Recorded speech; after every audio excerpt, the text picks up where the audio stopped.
तुम्ही अटक करून दाखवा, भावनिक लाट काय असते तुम्हाला कळेल। फडणवीस साहेब, सगळ्यात मोठी जीवनात तुमची ही चूक असणार आहे। नमस्कार। जरांगे पाटलांनी नेमकं काय चॅलेंज दिलंय? पवारांचा अदृश्य हात आता कुणाकुणाला घातक ठरणार आहे आणि कोणत्या अशा 5 गोष्टी आहेत ज्यामुळे अजितदादा पवार, देवेंद्र फडणवीस यांना किंबहुना भाजपला घाम फुटलेला आहे, ते सगळं या व्हिडिओमध्ये आपण सविस्तर बघणार आहोत।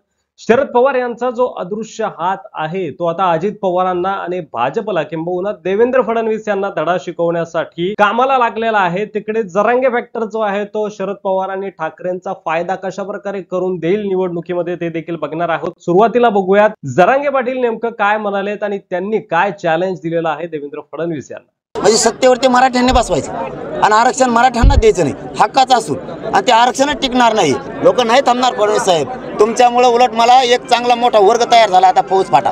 तुम्ही या साईडने नेमणार हो, त्या दूध का दूध पाणी पाणी। तुम्ही अटक करून दाखवा, भावनिक लाट काय असते तुम्हाला कळेल। फडणवीस साहेब, सगळ्यात मोठी जीवनात तुमची ही चूक असणार आहे। देवेंद्र फडणवीस यांची ही सगळ्यात मोठी जीवनातली चूक असणार आहे। मला अटक करून दाखवा, भावनिक लाट काय असते ते मी तुम्हाला दाखवून देईल। अर्थात निवडणुकीमध्ये ही मराठ्यांची भावनिक लाट जी आहे ती फडणवीसांच्या विरोधात जर गेली तर ती अजित पवारांच्या विरोधात देखील जाणार आहे, ती शिंदेच्या विरोधात देखील जाणार आहे आणि त्याचा फायदा शरद पवार आणि उद्धव ठाकरे गटाला, काँग्रेसला होण्याची शक्यता आहे। तर दुसरीकडे अजित पवार यांना हरवण्यासाठी विजयबापू शिवतरे जे आहेत ते मैदानात उतरलेले आहेत। तिकडे गोपीचंद पडळकर आणि हर्षवर्धन पाटील अजितदादांचं म्हणजे सुनेत्रा पवारांचं काम करणार नाही तसं चित्र आहे। सुनेत्रा पवार यांचं तिकीट जवळपास बारामती मधून नक्की मानलं जात आहे। आता यात पवारांचा अदृश्य हात कुठं आहे? पवार भाजपला काय धक्का देणार आहेत? निलेश लंकेंच्या रूपानं शरद पवार यांनी पहिला धक्का तर दिलेलाच आहे।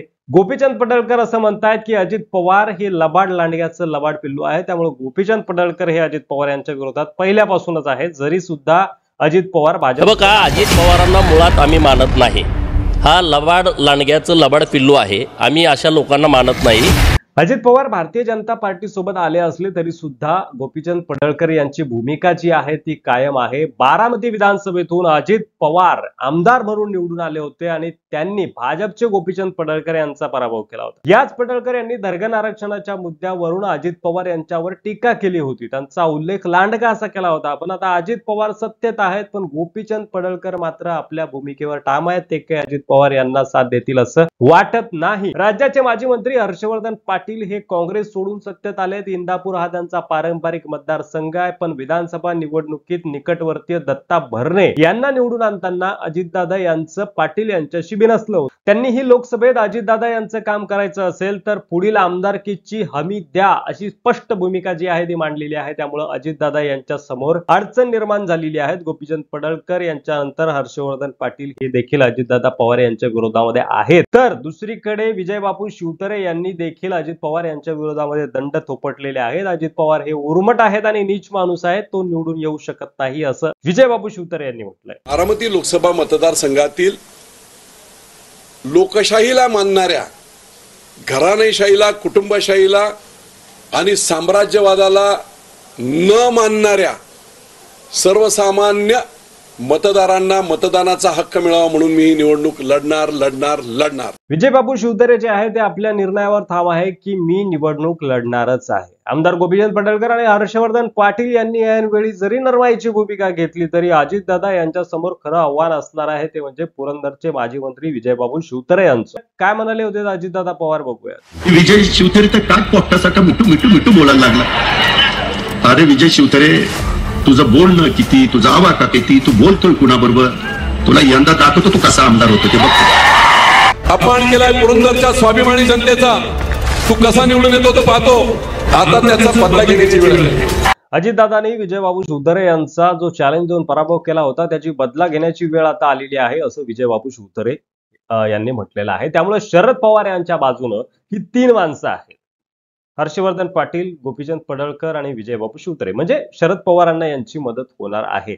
आता विजयबापू शिवतरे यांच्या वक्तव्यावर शरद पवार काय म्हणाले ते बघूया। होणारं मतदान ते घेणार असतील तर आम्हाला आनंद आहे। पवार साहेबांचा शिवतऱ्यांना अदृश्य हात असं समजायचं का? असं आहे की आमची त्यांची चर्चा झाली नाही, एकदा ते शेवटपर्यंत लढतात का नाही हे पाहूया। तर थोडक्यात शरद पवार यांचा पाठिंबा विजयबापू शिवतरे यांना असू शकतो। अजित पवार यांचं मतदान खाण्यासाठी विजयबापू शिवतारे यांचा वापर जो आहे तो निश्चितपणे या ठिकाणी शरद पवार करू शकतात. त्यानंतर विजयबापू शिवतारे, हर्षवर्धन पाटील, गोपीचंद पडळकर आणि मनोज जरांगे पाटील यांचा फायदा तर शरद पवार गटाला, उद्धव गटाला होईलच. शिवाय सुप्रिया सुळे यांच्यासोबत शरद पवार देखील असणार आहेत आणि महादेव जानकर सुद्धा पवारांच्या मदतीला असू शकतात. एवढे सगळे आव्हान जे आहेत ते अजितदादांना असणार आहे. भारतीय जनता पार्टीला त्या ठिकाणी बारामतीमध्ये असणार आहे. त्यामुळे दादांचा पराभव आजच निश्चित झाला की काय, असं चित्र आहे. यावर तुमचं मत कमेंट बॉक्समध्ये लिहायला विसरू नका. या 5 गोष्टी, हे 5 व्यक्ती तर आपण बघितलेच. पुढे आणखी महत्त्वाच्या गोष्टी आपल्याला बघायच्या आहे. कुठेही जाऊ नका. ज्यांच्या जाचाला किंवा दादागिरीला कंटाळून अनेक जण शिवसेना किंवा भाजपमध्ये गेलेत, तेच अजित पवार आता महायुद्धात आलेत. त्यांना मतदान करण्यास भाजप सांगत असेल तर आम्ही करणार नाही, अशी भूमिका विजयबापू शिवतारे यांनी घेतली आहे. परंतु अचानक लोकसभेसाठी दंड थोपटण्याचे बळ त्यांच्यात कुठून आलं? त्यांचा बोलावता दोन्ही कोण आहेत? ते शरद पवार तर नाहीत ना, याची चर्चा आता वर्तुळात रंगू लागली आणि त्यामुळे यामागे शरद पवारांचा अदृश्य हात आहे का, असा प्रश्न देखील उपस्थित राहतोय. निलेश लंके यांना देखील आपल्या बाजूने घेऊन शरद पवार यांनी आपला पहिला डाव टाकलेला आहे आणि अजित पवार यांना आणि भारतीय जनता पार्टीला धक्का दिलेला आहे.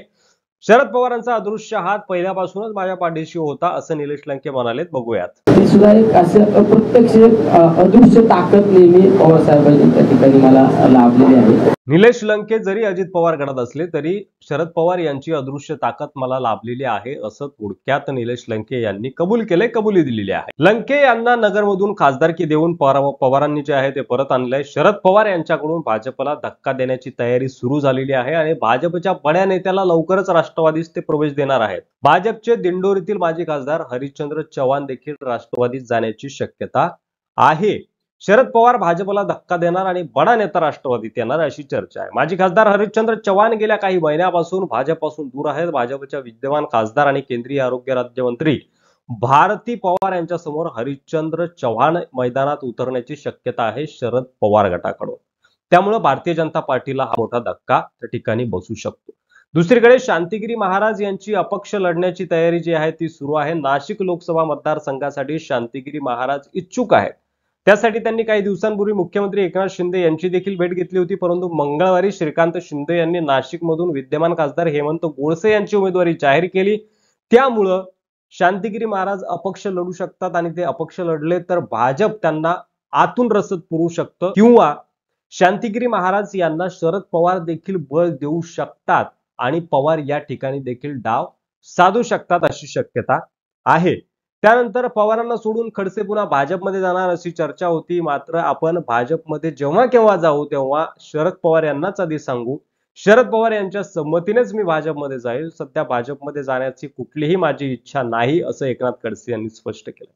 एकनाथ खडसे यांची कन्या रोहिणी खडसे यांना रावेरमधून लोकसभेला शरद पवार मैदानात उतरवू शकतात आणि तसं जर झालं तर रक्षा खडसे विरुद्ध रोहिणी खडसे असा सामना आपल्याला बघायला मिळू शकतो आणि त्यामुळे भारतीय जनता पार्टीच्या विरोधामध्ये रोहिणी खडसेंच्या माध्यमातून एक तगडा उमेदवार देऊन पवार इथं देखील डाव साधू शकतात. कारण रक्षा खडसे यांना तिकीट मिळाल्यामुळं भाजपमधील एक गट नाराज आहे जो रक्षा खडसेंचं काम करणार नाही. त्यामुळे इथेही शरद पवार डाव साधू शकतात, अशी शक्यता आहे. या सगळ्या राजकीय चित्रावर एकंदरीत तुम्हाला काय वाटतंय? तुमचं मत कमेंट बॉक्समध्ये लिहायला विसरू नका आणि असेच सविस्तर विश्लेषणाचे व्हिडिओ पाहण्यासाठी आपल्या मराठी मंडळीवर जर तुम्ही नवीन असाल, सबस्क्राईब केलं नसेल तर लगेच सबस्क्राईब करा, व्हिडिओ शेअर करा व्हॉट्सअपवर आणि कमेंट करायला विसरू नका तुमचं मत. पुन्हा भेटू पुढील व्हिडिओमध्ये. तोपर्यंत राजा घेतो. धन्यवाद. जय महाराष्ट्र.